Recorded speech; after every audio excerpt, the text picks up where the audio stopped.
Assalamu alaikum ve rahmetullahi ve berekat. Bugün yine təpsir cəvhərlidən okuyumuz aldı bilen. Onundan keyin hatır yazımın. Aldı bilen.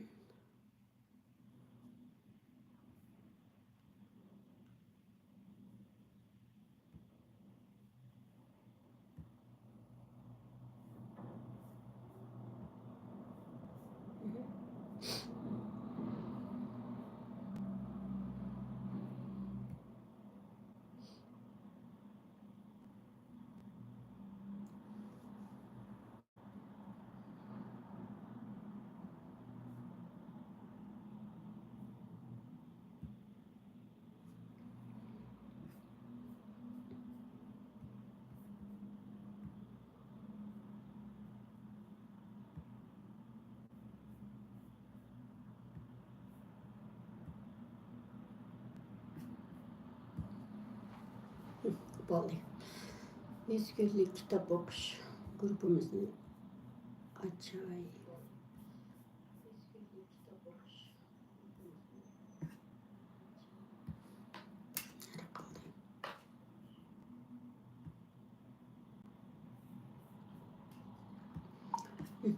Euzubillahimineşşeytanirracim. Bismillahirrahmanirrahim.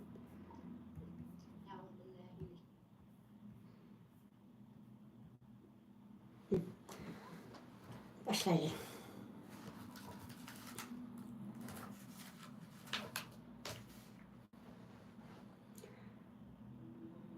Birinci bəttin başlayayım. Biraz beşinci başlayayım. 42. 43. 44. ayetlerin tefsiri. Allah Teala Hazreti Meryem'ni birer inamga erişse, Allah Teala'ga şükür qilish yüzsidan ibodatga g'arq bo'ladigan, maqtalsa tiximi kamtar bo'lib ketadigan, axloqi go'zal, dili pok, itoatchan, mu'mina qilib yetishtirgan edi.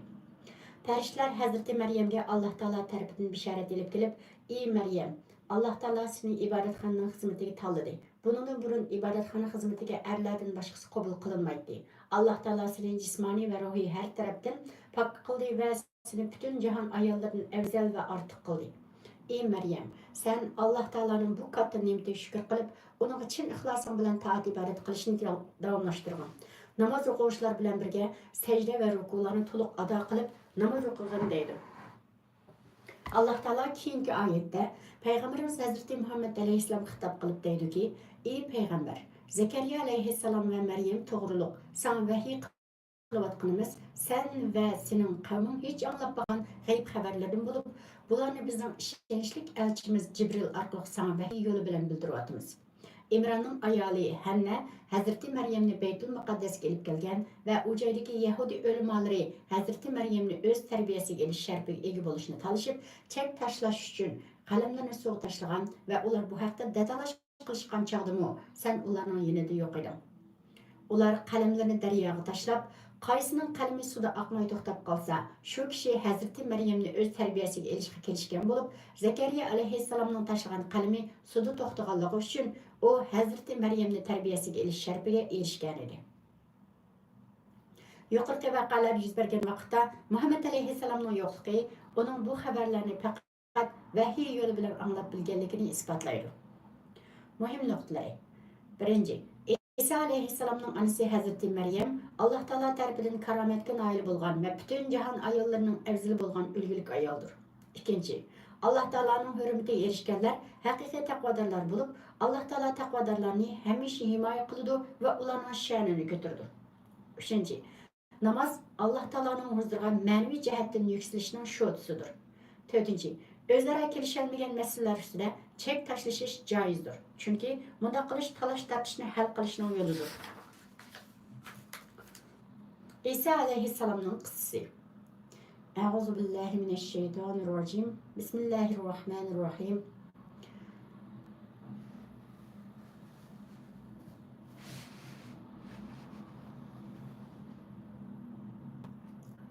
إذا قالت الملائكة الملائكة يا مريم إن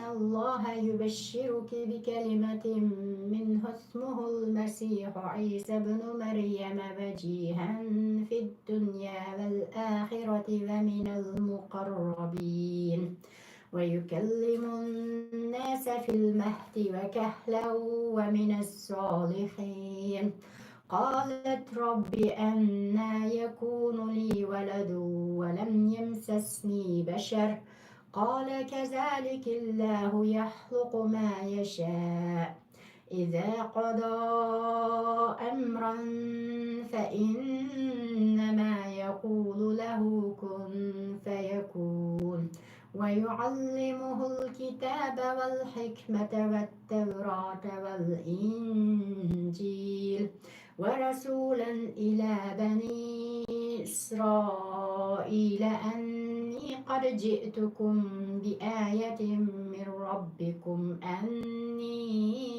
أخلق لكم من الطين كهيئة الطير فأنفخ فيه فيكون طيرا بإذن الله وأبرئ الأكمه والأبرص وأحيي الموتى بإذن الله وأنبئكم بما تأكلون وما تدخرون في بيوتكم إن في ذلك لآية لكم إن كنتم مؤمنين ومصدقا لما بين يدي من التوراة ولأحل لكم بعض الذي حرم عليكم وجئتكم بآية من ربكم فاتقوا الله وأطيعون إن الله ربي وربكم فاعبدوه هذا صراط مستقيم. Tercümesi 45. ayet. Öz vaqtida farishtalar mundaq degan edi. Ey Maryam, Allah sana özünün bol degan kelimesi orqali ko'rilgan bir farzand bilan xush xabar beradi. Uning ismi Maryam o'g'li Masih İsa'dır. O dunyodami, oxiratdami obro'li va Allohga yaqin kishilardan bo'ladi. 46. ayet. O beshikdimi, o'tir yosh bo'lgandimi, kishilarga haqiqatni so'zlaydi va yaxshilardan bo'ladi. 47. ayet. Maryam, ey Robbim, bana hiçbir insanın qo'li tegmagan tursa, mening qandoqmi bolam bo'ladi dedi. Farishta aytdi, Allah xalqini shunday yaratdi. O biror ishning bo'lishini iroda qilsa, bo'l deydi-da, o darhol bo'ladi.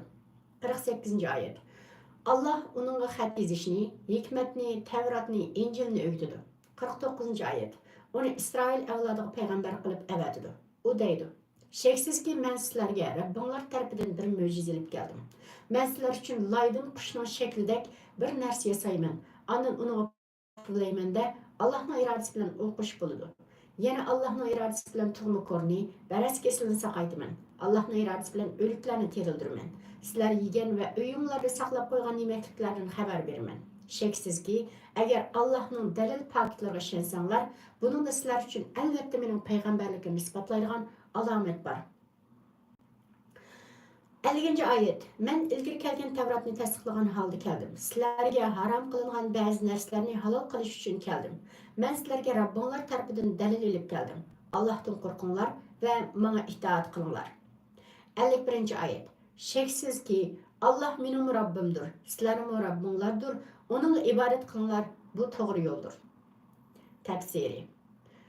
Allah Teala Muhammed aleyhisselam'a Hazreti Meryem, Zekeriya aleyhisselam, Yahya aleyhisselam qatarlıqlarının qıssalarını bayan qilib bergandan keyin İsa aleyhisselamның qissasini bayan qilib berishga boshlaydi. Ey payg'ambar, qavmingga shuni eslatkinki, o'z vaqtida bizning elchimiz Jibril Maryamning yoniga kelib, Rabbining uning o'zining kun bo'l degan kalimasi orqali to'rildigan Masih Maryam o'g'li İsa deb atilgan, dunyo va oxiratda obro'li bo'ladigan bir farzand ato qiladiganlik to'g'riliq xush xabar bergan edi. İsa aleyhisselam Allah'ның kelimesi deb ataldi. Chunki u Alloh taolaning kun bo'l degan kalimasi orqali yaratilgan zotdir. Barliq mavjudot Alloh taolaning mazkur kalimasi orqali yaratilgan bo'lsa-mu, Alloh taolo İsa aleyhisselamni adının vasıtsız yaratqanlıq üçün bunu Allah'ın kelimesi deb atagan. Mesih İsa aleyhisselamның təxirlik isimlərdən biridir. İsa aleyhisselam Meryem oğlu İsa deb sifatlendi ve şundaq tilga ilindi. Onu muşu sifati bilan tilga ilish ve şundaq e'tiqod qilish İsa aleyhisselamni ilahlaştırıp almoqchi bo'lganlarga raddiya berganlik ve uning dadisi bo'lmasimi Hazreti Meryemga mansub ekanligini jakarlaganlikdir. Bumu Hazreti Meryem bilan İsa aleyhisselamning martabasining yuqorliligini, Alloh taoloning nazarida o'rnining kattaligini ko'rsatdi. İsa aleyhisselamga Alloh taolo tarafidan ato qilingan xususiyatlardan biri uning beshikdagi chig'idimi Allah ato qilgan mo'jiza sayesinde kishilarga so'zlash orqali onasini Yahudilarning tuhmatidan aqlaganligi, keyin cho'ng bo'lgan chog'lardami haqiqatan dadil so'zlaydiganligi va Alloh taologa eng yaqin payg'ambarlar qatoridan sanalganligidir. Cibril aleyhisselam Hazreti Meryem'e esil xususiyetlerine ega ve örneksiz yaratilgan İsa aleyhisselam to'g'riliq bishorat berganda Hazreti Meryem jiddiyleşken holda Rabbi anna yakunu li waladu ve lam yemsesni bashar. Yani ey Rabbim, bana hiçbir insanın qo'li tegmagan tursa, mening qandaqmi bolam bo'ladi deb so'ragan. Hazreti Meryemning bu savoli, men u bolani yotliq bo'lish orqali tug'amdiman yoki boshqa bir yo'l bilanmi deb so'raganlik edi. Uning bu savolini Alloh taoloning qudratiga hayron qolganlikdan shundoq deb tushunishkimi, shundoq degan deb tushunishkim bo'ladi. Hazreti Meryemning bu savoliga farishtalar bundoq javob berdi. Kezzalikillahu yahluqu ma yasha. İza qara emran fe innema yaqulu lahu kun feyakun. Yani Allah xalqini shundoq yaratdi. O birer ishning bo'lishini iroda qilsa, bo'l deydi de o derhal bo'ladi. Yani Allah Teala ana shundoq qudrat egasidir. O İsa aleyhisselamni shundoq mislsiz yaratgandek xalqini yaratdi. O sen ko'rayotgan osmonni va yerni o'rnaksiz yaratdi. Adamni onasiz va otsiz holda tuproqdan yaratib, uninga kun bo'l dedi, u shu hamon bo'ldi. Kur'an-ı Kerim'nin esil tabiriga qarang. Yuqorida Zakariya aleyhisselam haqida to'xtalganda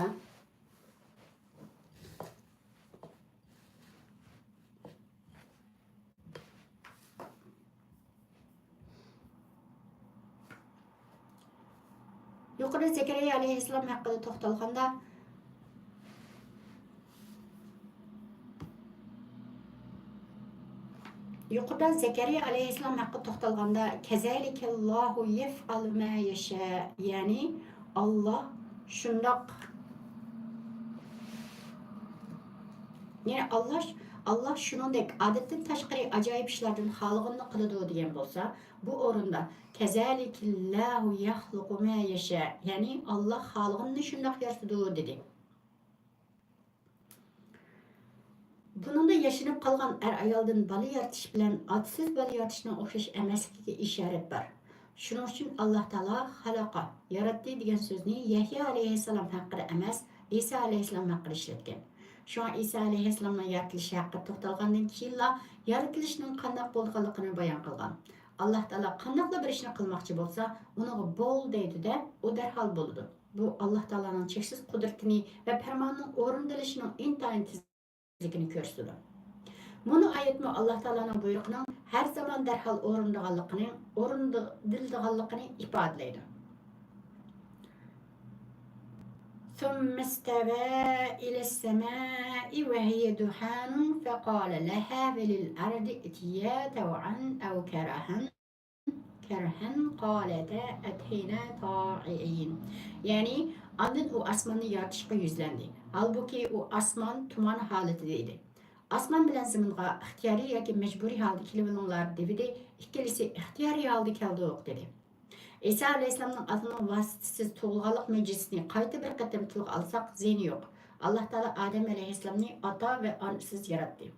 İnne mesele İsa indallahi kemeseli Adem halaqahu min turabin thumme qala lahu kun feyekun. Yani şeksiz ki Allah'ın nazarında İsa'nın atsız yaratılğanlığı Adem aleyhisselamның yaratılğanlığı o'xshaydi. Allah Adem'nin atsız halda tuproqni yaratdı. Ondan onunla bol dedi de o derhal bo'ldi.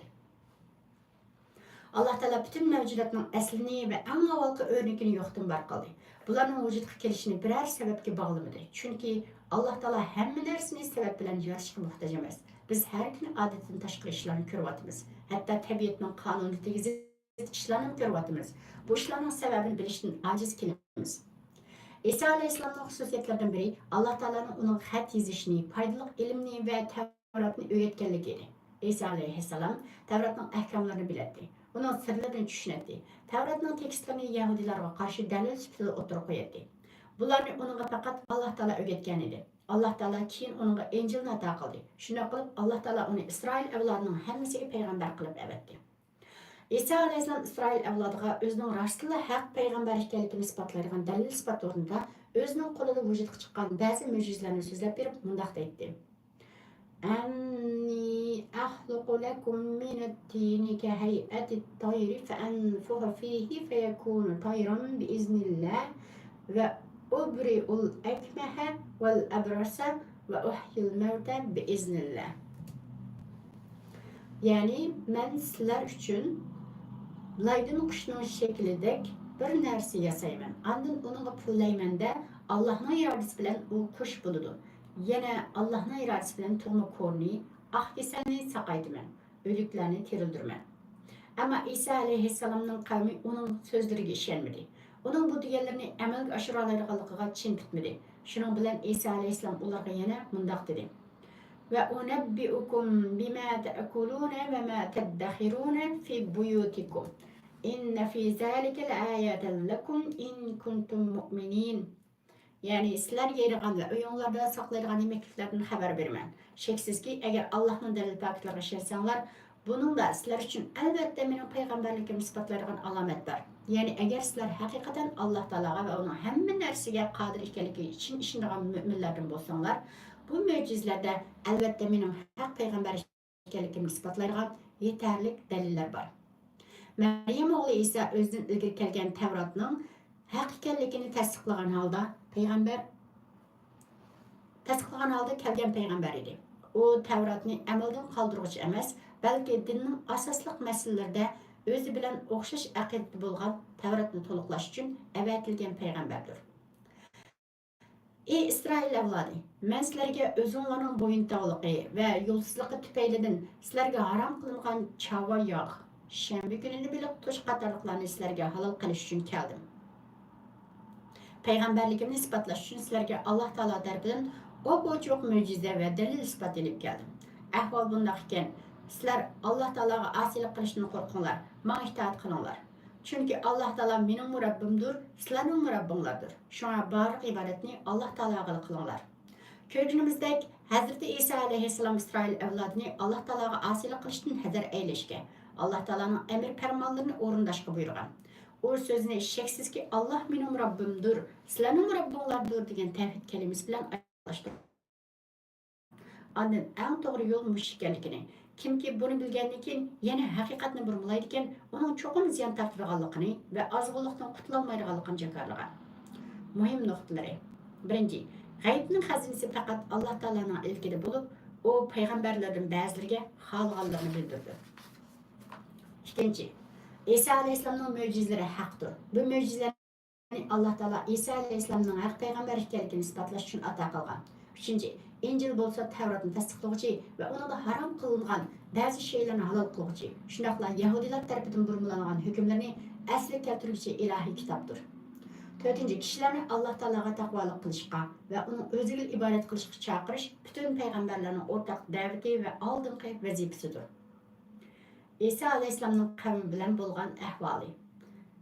Bismillahirrahmanirrahim.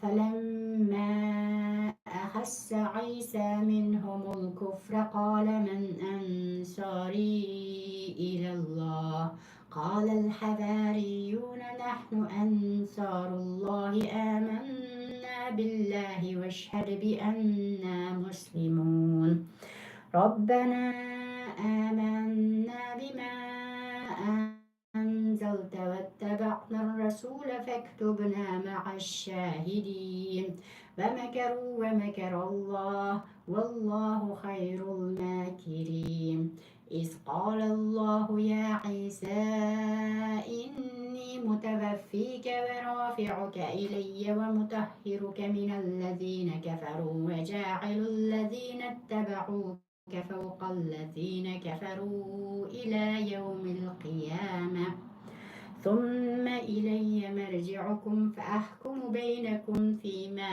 كنتم فيه تختلفون فأما الذين كفروا فأعذبهم عذابا شديدا في الدنيا والآخرة وما لهم من ناصرين وأما الذين آمنوا وعملوا الصالحات فيوفيهم أجورهم والله لا يحب الظالمين ذلك نتلوه عليك من الآيات والذكر الحكيم. Tərcümesi 52-ci ayet. İsa onların küfrədə çiң turduğanlığını sezgen çağda Allah yolunda bana kimler yardımcı buldu dedi. Havariler etti. Allah yolunda sana biz yardımcı bulumuz. Biz Allah'a iman ettik. Guvah bolğun ki biz şeksiz Müslümanlarımız. 53-ci ayet. Ey Rabbimiz, sen nazil kılgan İncil'e işendik. Peygamberge ergeçtik. Bizni haqiqatga guvahlık bergüçler qatardan kılgın. 54-ci ayet. Yahudiler İsa'nı öldürüş için suikast planladı. Allah onlara karşı tedbir kullandı. Allah tedbir kullanıcılarının en yaxşısıdır. 55-ci ayet. Öz vaxtı Allah etti. Ey İsa, ben seni ilip gitmen, seni dergahıma götürmen, seni kapırlardan tutkuzumen, sana ergeçkenlerini kıyamet kişi kapırlardan üstün kılımen. Andan mening dergahımga qaytısılar. Şu çağda sizler ixtilaf qilishgan iş, yani İsa'nın işi üstüde aranlarda men hüküm çıkarman. 56-cı ayet. Kapırlarını bolsa dünya ve ahirette qattiq azaplayman. Ularga hiçbir medetkar bolmaydı. 57-ci ayet. İman etgan ve yaxşı amallarını qilganlarga kelsek, Allah ularning mukofotlarini to'liq beradi. Allah zalimlarni yaxshi ko'rmaydi. 58-ci ayet. Ey Peygamber, bu bolsa sana biz o'qib berayotgan oyatlardir ve hikmetli Kur'an'dır. Bu ayetlerin aldığın ayetler bilen bo'lgan münasebeti. Allah Teala bu ayetlerde İsa aleyhisselam bilen kavim otursida bo'lgan voqeani bayon qilishga boshlagan bo'lib, o'z vaqtida İsa aleyhisselam Yahudilarni iymonga chaqirgan bo'lsa-mu, ularning ba'zi uning ergishib iymon etgan bo'lsa, ba'zi inkor yo'lini tutib, uni payg'ambarligini inkor qildi. Allah Teala bu ayetlerde Kur'an-ı Kerim'e xas bo'lgan icaz, yani az söz bilen köp ma'noni uqtirish usuli bo'yicha İsa aleyhisselamning dunyoga kelish qissasi üstü to'xtalmayla, qissaning faqat payg'ambarimiz Hazreti Muhammed aleyhisselamga tasalli bo'lgan qismini bayon qilgan. Bu ayetlerde yine mucizler ve kainatik alametler ne kadar çoğun hem ta'sirli bo'lgan taqdirdimi, inson aqlini ishlatib tafakkur qilmasa, to'g'ri yo'lni tepishga intilmasa, uning hidoyat tepishining mumkin bo'lmaydiganligi bayon qilingan. Təpsiri. İsa aleyhisselam öz qavmi içindeki bazı kişilerin küfrede çoğun turuyotganligini, Allah Teala'nın Peygamberi İsa aleyhisselamni e'tirof qilmaydiganligini his qilishga boshlaydi. Çünkü İsa aleyhisselamning qavmi ichida uning iymon etganlar bo'lgandek, uni inkor qilishda cho'ng turayotganlar bor edi. İsa aleyhisselamning payg'ambarligini e'tirof qilib, uning ergashganlar havariylar deb atalgan. Uni inkor qilib, uning suiqasd planlaganlar o'zining yahudiyligini qilganlar edi. Çünkü İsa aleyhisselam İsrail avlodiga avatilgan payg'ambar bo'lib, ular Musa aleyhisselamning qavmi bo'lgan Yahudilar edi. İsa aleyhisselam qavmi ichidagi kufrida cho'ng turib olganlarning iymon etmaydiganligini sezgandan keyin haq dinning da'vatini qabul qiladigan, dili iymon nuri bilan parlagan kishilarni izlashga boshlaydi. Andan ularga yuzlanib, Allah yo'lida menga kimlar yordamchi bo'ladi deb nido qiladi. Shu vaqtda havariylar Allah yo'lida sana biz yordamchi bo'lamiz deb javob berib, uning chaqirig'iga ovoz qo'shadi. Amaliyotda payg'ambarga yordamchi bo'lganlik Allah Taoloning diniga yordam qilganlikdir. Bu kimki payg'ambarga itoat qilsa, u Allohga itoat qilgan bo'ladi degan oyatning mazmuniga muvofiqlashadi. Havariylar yana o'zlarining Allah Taologa chin dildan iymon etganligi va o'zlarining Allah Taologa va uning payg'ambariga itoat qilguvchi musulmon ekanligiga İsa alayhissalomning guvoh bo'lishini tilaydi. Andan ular Allah Taologa iltijo qilib, o'zlarining Allah Taolo nozil qilgan vahiyning rostligiga, berilgan muqaddas kitobning haqligiga chin iymon etganligini va İsa alayhissalomga amaliy ravishda ergashganligini bildirdi. Oxirida o'zlarining kalima tayyibani aytib, mo'min bo'lgan va haqiqatga guvohlik berguchilar qatoridan bo'lishini tilaydi.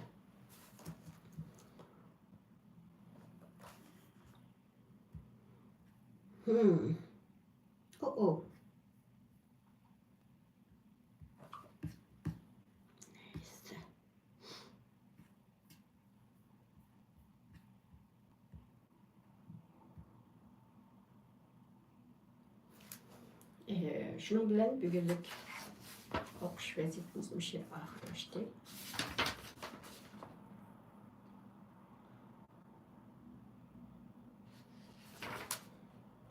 ayetlerde yana mucizeler ve kainatik alametler ne kadar çok hem tesirlik bulgan takdirde insan aklını işletip tefekkür kılmasa, doğruluğunu tepişip intilmesi.